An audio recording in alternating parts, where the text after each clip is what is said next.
Warning. I Need a Date for the Wedding is a horrible podcast made by two horrible people named Gibbs and Shaw. Gibbs used to be a sweet girl until she got opinionated, and Shaw used to be a sweet boy until he got self-medicated.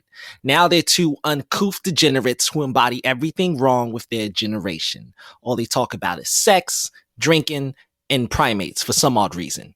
So, if you're a person with traditional morals like me, you'll leave now and go play some Scrabble.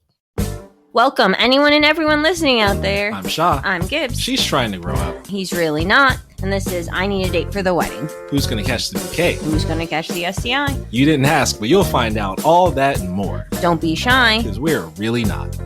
You probably shouldn't be listening to this at work. Wanna hear something funny? I do want to hear something funny. That's the whole point of this show. That's the whole point of this show. Make me laugh. Your ex is trying to fuck my fiance. I am not laughing. You are laughing. That is not funny. That is a lie. I wish I was lying. Okay, so your ex is either trying to fuck me or she's trying to fuck my fiance. I do know for certain she's not trying to fuck you anymore. Shut the fuck up. All right, so you're lying, but I still want you to explain yourself. What are you talking about? Where are you going with this? She just keeps hitting us up, come hang out with her, like individually and together, and they're like dates. She's like, hey, come over and see my new place. That's just a more exaggerated me voice, but whatever. She does the late night, like 1, 2 o'clock in the morning. It's like my hours when I'm usually drunk texting you and your fiancé to come hang out. She's also doing it. Yeah, it's like I get a text from you and I get a text from her. Sometimes she texts first. So I have seen, and my fiance has seen, your ex more often than you have since both of you broke up. She is aware that we're friends. Let me fucking finish. So my fiance stopped by her place the other day, and I was with him. Why? Why were you there? So he was returning a toaster. Oh, okay. Okay. Yeah, that's what we're gonna say. Okay, I get it. I get it. We're returning a toaster. And so I was sitting in the car and like waiting for her to come out, and she just comes skateboarding past the car. Nope. See, this is the thing. This is how I know you're lying, because she does not skateboard. It does not sound like her. Well, it turns out it wasn't. Dickhead. Turns out it was a 13-year-old boy. Make of that what you will, listeners. Moving right along. What happens? It wasn't her. So, but there's just some kid who looked like her who just happened to live in her neighborhood. Yeah. So my fiance's out of the car and is like waving at what he thinks is her, which is actually this 13-year-old boy. And then like this 13-year-old boy turns around and then he's like, oh, this is a child. This is a child. I do not like the fact that you keep using the word child. I don't like that, but we're moving along. So it's a 14-year-old boy. Then. Jesus Christ. Okay. Moving along. And so this kid turns around and then my fiance realizes this is not her at all. So he's just pretending to wave at somebody fucking behind this kid. And then your ex, she comes down maybe like a minute or two. Oh, but she was there. Yeah. Okay. The little boy's still outside, so she does also see him, and I see on her face it register like. Does she interact with the kid at all? No. She does not. Because she's trying to fuck my fiance. Did she ask about me at all? No. Why would she do that? Okay, so moving right along, I want to change topics now. In fact, I want to thank Olivia Kay and the Parkers for the wonderful music they provided in our intro. Thank you very much for this you. Opportunity to segue into a different topic. Moving right along. Did you know that bestiality is like legal in like a lot of states in the USA? You know that? You want to change topics again? Yeah, I do. Yeah, I really do. Okay. So what is up, my main man? What is crack-a-lackin'? What's the hippity-hap? Tell me you lickety-split. Well, at this exact moment in time in my life, what's going on is I'm wondering just how I can edit all of that out, or if I'm stuck with it. No, you're stuck with it. Christ, what the fuck were you even asking? Like, I completely lost. What's the 411? So what's new in my life right now is I just accepted a promotion at work. Wild. They love me in this corporate environment. They think I'm a model person, a model worker.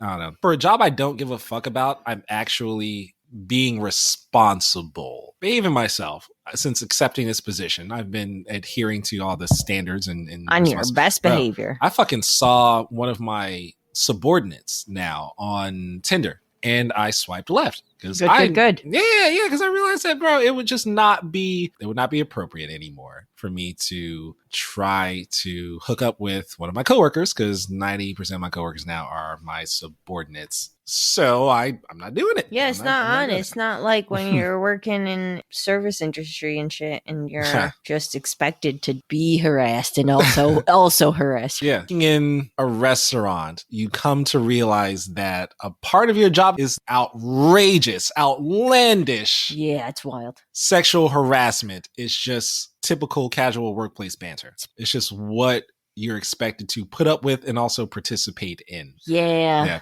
Like, I think about some of the things that I've said. I think about some of the shit that I've said to coworkers back when I worked in a bar. I will never be able to run for president off that. I can't either, but I also wasn't born here, so I couldn't anyway. There's some things that's said in the restaurant biz where it's just like a greeting. Yeah. Like, hey, what's up, you stupid cunt slut?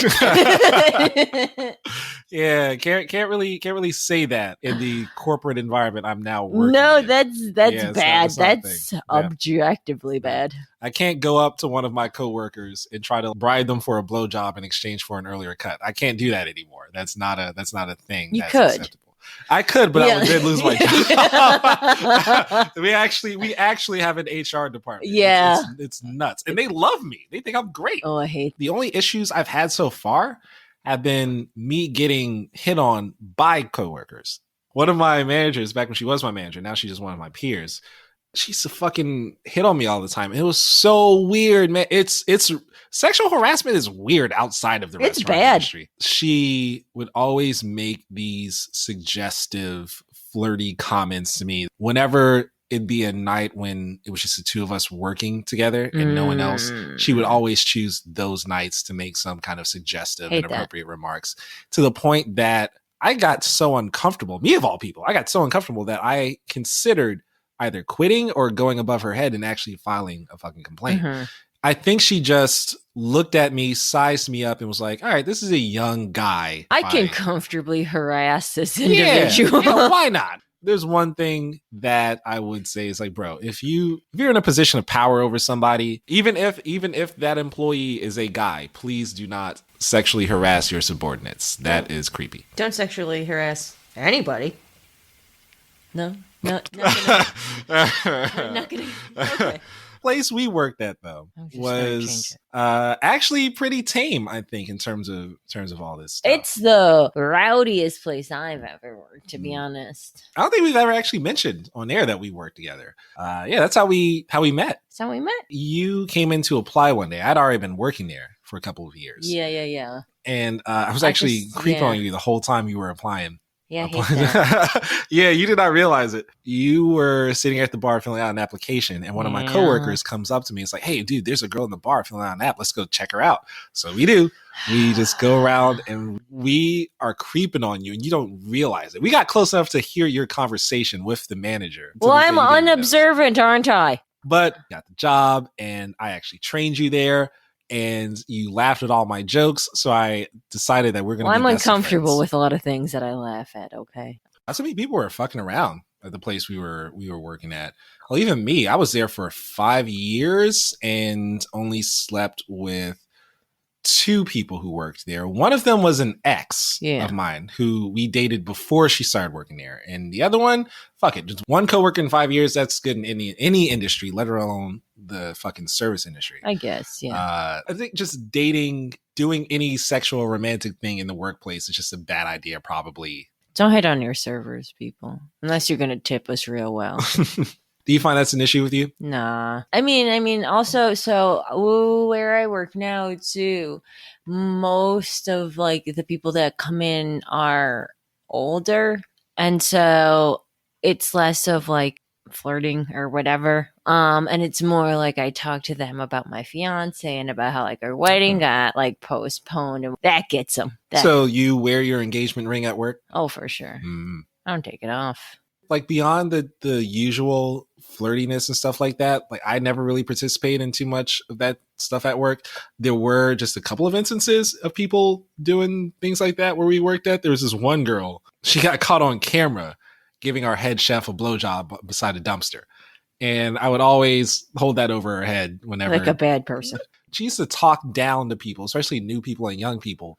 And I was like, yo, what the fuck are you talking about, dude? You got caught on camera giving a blowjob. Not related. Like, not related. Like, you can suck a dick behind a dumpster and still know how to fucking do your job, can't you? All I'm saying is, if you got caught on camera sucking dick behind a dumpster, fucking talk down to new people. If you give They're unrelated. There's another instance. One of our line cooks, he had a thing for the underage boys who worked with us. One of them, he successfully bribed for naked pictures. Hate that. When he was a kid.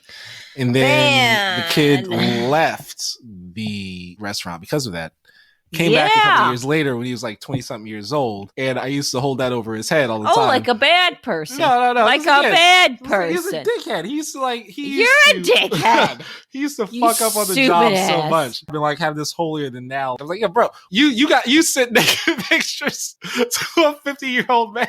Not relevant.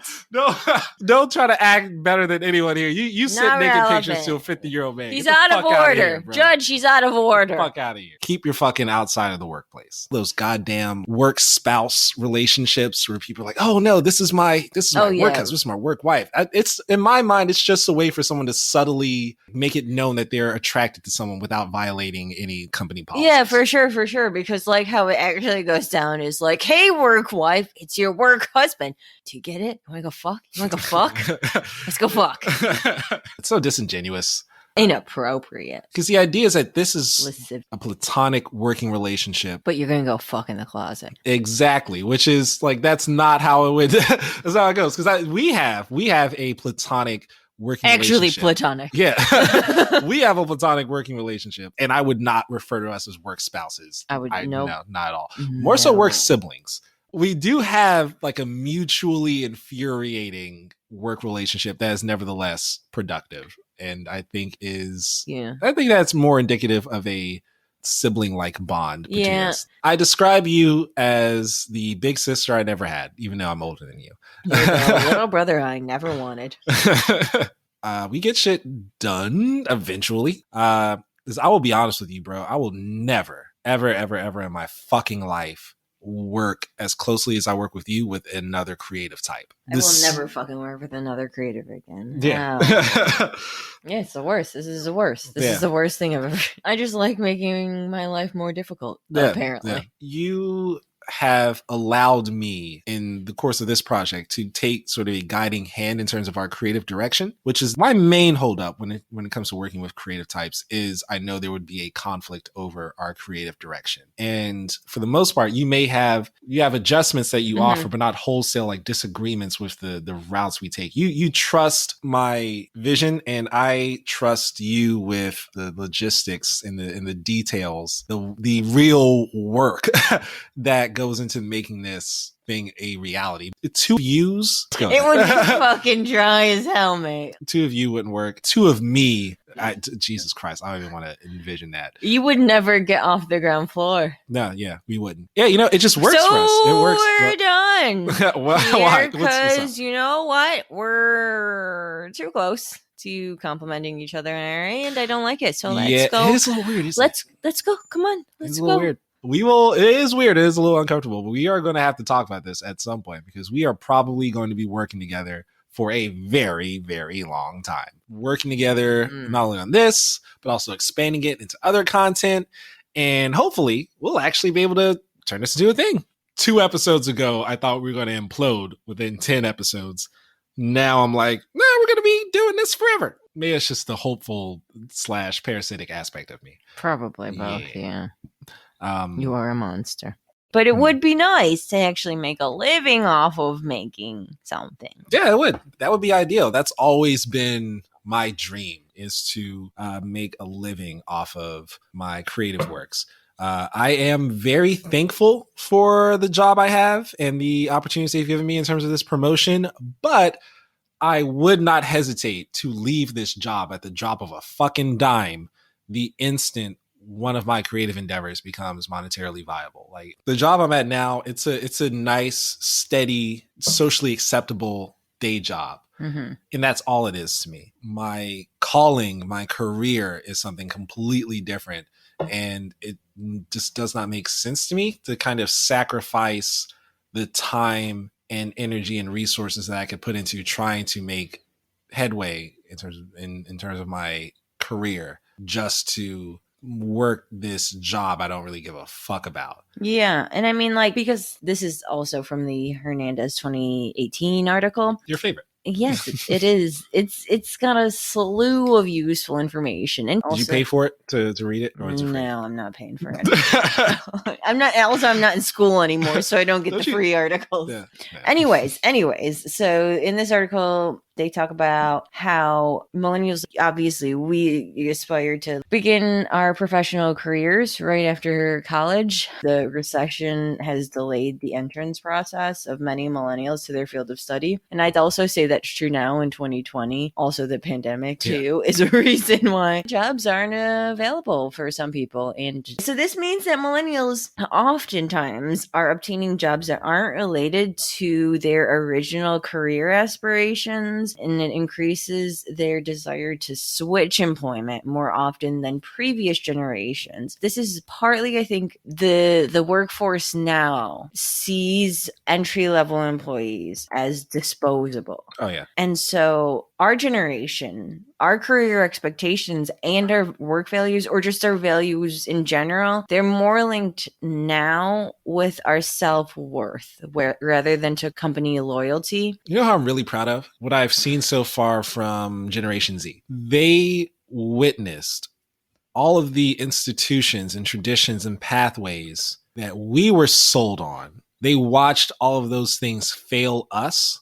They see how fucked up a generation and position that we're in right now. And they looked at our example and said, we don't need that. We don't want that. Because like our generation has seen those like shrinking doorways and we're like convinced that, oh, if we could, I could be the one who can get into that like closing door. No, there's still a place for me. Yeah, no. Where generation Gen Z has they see it for it is. They don't see a doorway. Yeah. They've seen us run for nothing into a brick fucking wall, and they're like, yeah, you know what? I don't need to try that. You know, we're saddled with debt and anxiety, with no real viable career opportunities.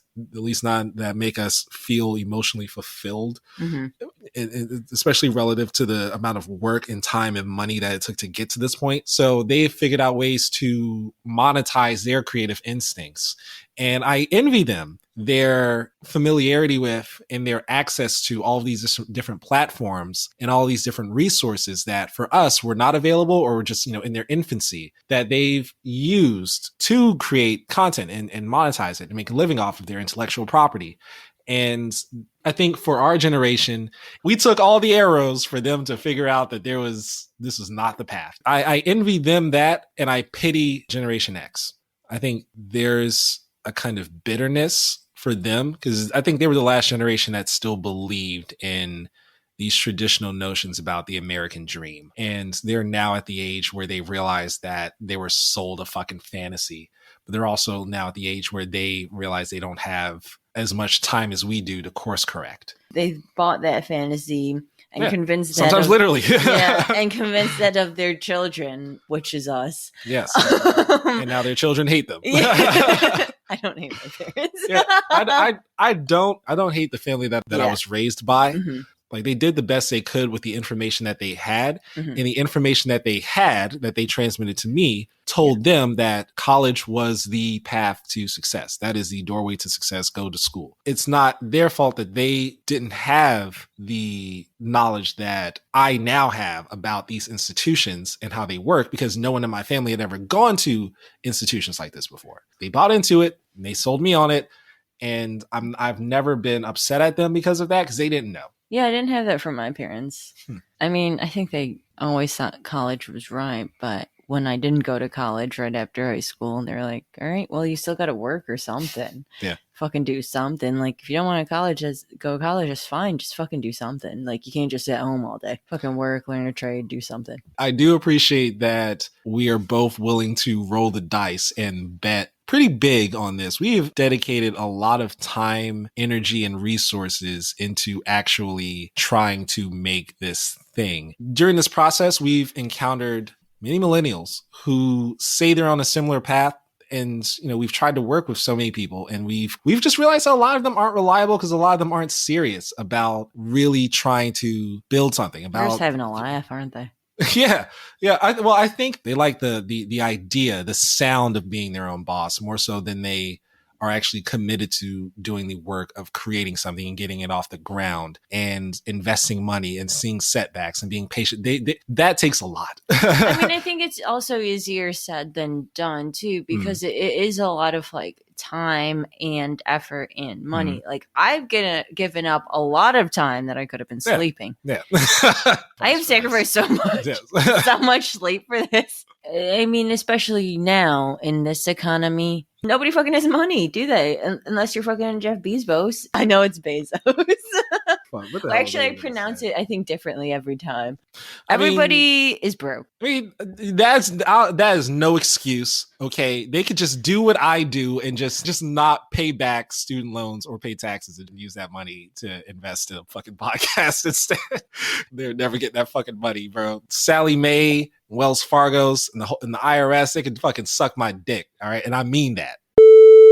Hey, yeah, it's Shaw here. I didn't actually mean that. I'm sorry. I was just playing around. All right, I've been drinking a little bit, maybe. Look, I'm gonna pay you. Okay, I'm gonna pay all of you. Just I'm a little broke right now, so I can't pay you right now. But please don't hurt me. I will say, having this new job, even though I don't give a fuck about it, it's not what I want to do. It's not what I care about. It has given me the resources that I need to help build this project of ours.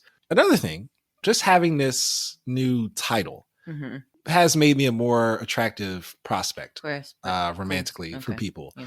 It's so crazy because for me, I don't care about this job at all. It's not what I want to do. It's not what I am devoted to, what I'm passionate about. But the things that I am passionate about, the way I do define myself, I've been that guy for a very long time. This job is new and I don't care about it. I'm going to be leaving it the instant my creative works become viable. And yet that's what people care about. It's like, oh, this title, the implication is there's a lot more money that comes along with it. Therefore, you are now a viable prospect to impregnate me. You're only as valuable as the money that you have. Yeah. I feel like the things that are interesting about me have nothing to do with my day job. And the fact that my day job is what is dictating the sorts of people I have access to romantically and sexually is just a little, I don't really like that idea. Okay, so there's this article by Benjamin Gurrence, 2018. It speaks about how economic security is considered a prerequisite for marriage, partly because of the economic uncertainty that we've lived through. And then another part is because the process of marrying is so expensive. You can speak to that. I wouldn't know. I know nothing.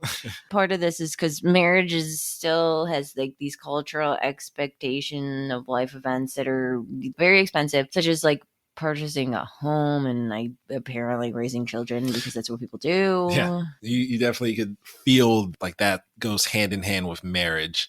Actually, that's that nursery rhyme. Do you remember that? Like, first comes love, then comes marriage, then comes so and so with the baby carriage. It's nice that you think I remember anything about my childhood. It also says like part of the desire for an economically secure partner is basically just a way to prevent future marital problems by way of financial strains, because that's a big thing. Money, it's a big. All right, that's all fair, but let's stop pretending that the majority of people then get married because they love their partner more so than the value that partner brings to the table economically. I get it. I get the idea that you would want a partner who can be half of a financially sound partnership. The one thing I just really, really, really don't like is the idea of rejecting someone because they are not at that level financially right now at this instant. In fact, fuck it, that contributed to the end of my relationship. The one and only time I met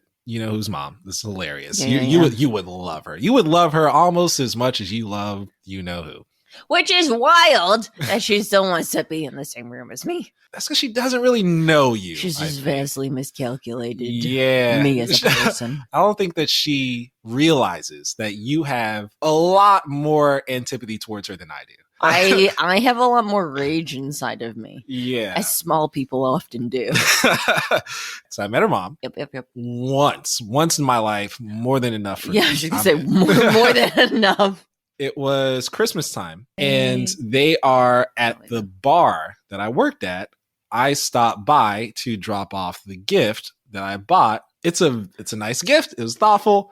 It required an understanding of her daughter, which is why I wanted to do it in front of her. Mm-hmm. Hey, look, I bought this nice gift for your daughter, and it suits her. Mom's just not impressed at all. Yeah. Not impressed with, I think, me more so than the gift. What do you mean? You're very impressive. You're so tall. To be fair, part of it was the fact that I'm black. That's a different thing, isn't it?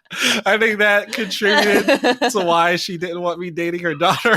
My height did not overwhelm the fact. But also, dude, I could tell once she realized that I was a server. I was a server at the very same bar that they were sitting in. Mm-hmm. Her whole attitude became very condescending towards me and such. You can't disparage a job at the same place where that job is necessary. It's fucked up.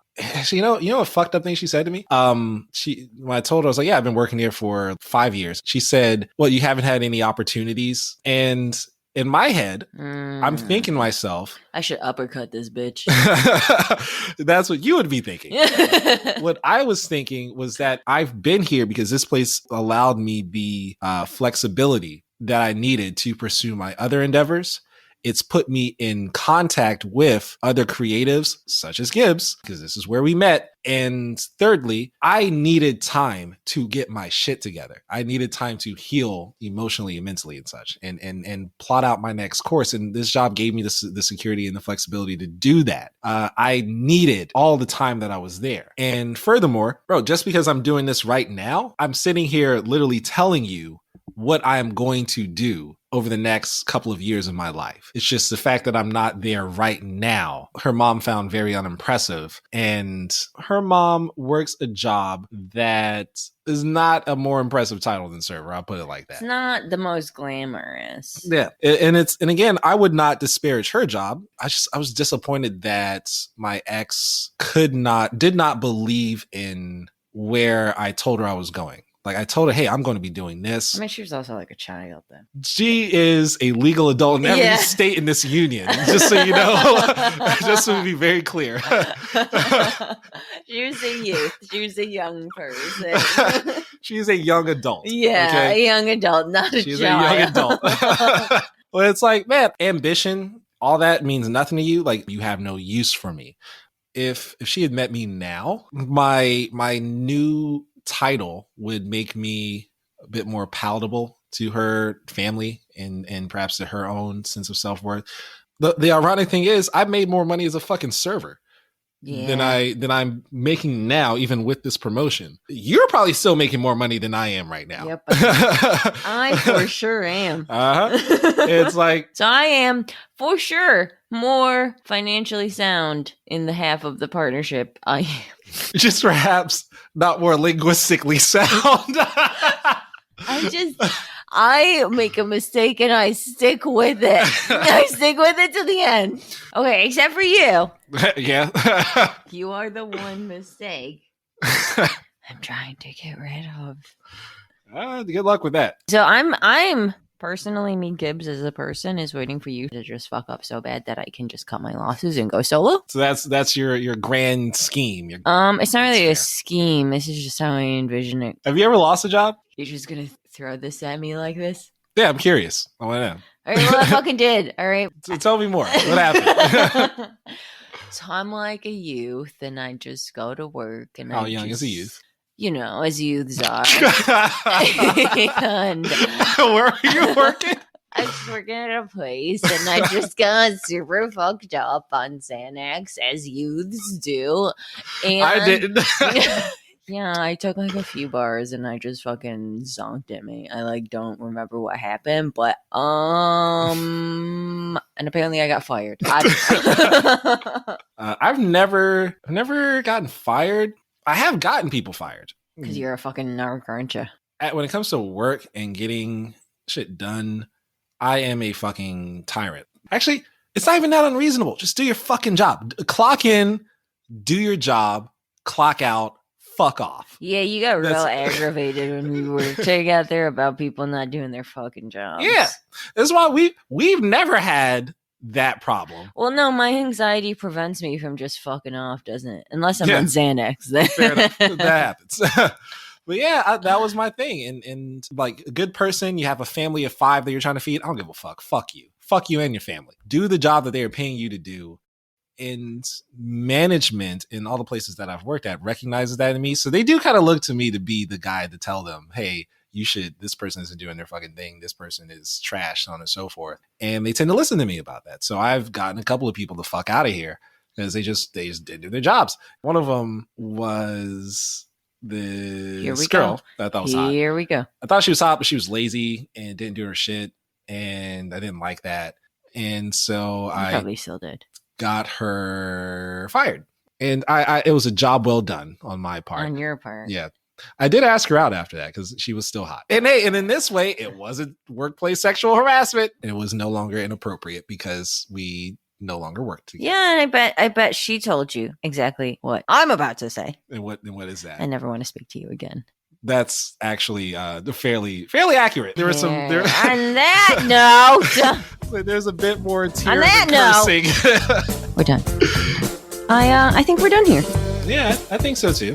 And as for you uncouth degenerates, you dirty bitches, you no good chuckleheads, you babbling, bumbling band of baboons who listen to this whole show, you should go wash your ears out with soap. But before you do, don't forget to subscribe. We would say write a review, but we all know our generation is far too lazy for that. I wouldn't. Well, I guess that's the end of the show then. Now go fuck off.